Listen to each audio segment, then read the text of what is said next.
Mga idol, kung hindi ka marunong lumangoy, wag ka na lang sumubok dito.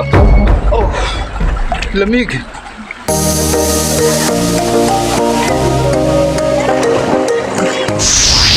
Sa proper ng Yabong, kung saan nandito yung karamihan ng mga kabahayan, maglalakbay po tayo doon sa pinakaliblib na lugar na barangay na sakop pa rin ng Yabong, kung saan nandun ang isang resort, spring resort.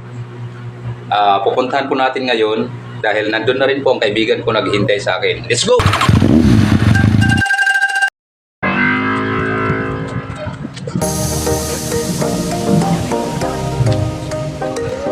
Nandito na tayo ngayon sa tricycle terminal kung saan sasakay tayo ng tricycle papunta sa Marina, kung saan nandun yung resort na punta ng mga gustong mag-unwind.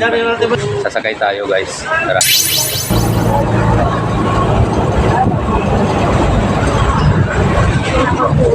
Para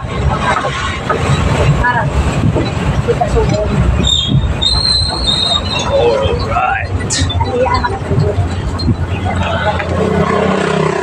So, nandito na po tayo ngayon sa crossing kung saan sasakay ulit tayo ng panibagong tricycle papunta sa Judah Falls, kung saan doon naghihintay yung kaibigan natin. Okay, tara.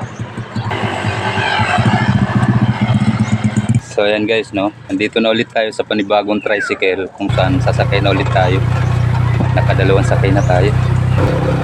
Sakay ako ng tricycle ngayon, mga idol, kung saan punta na tayo doon sa malilas na itong last na sasakyan natin papunta nga Judah Falls. Bali, nakadalawang sakay tayo.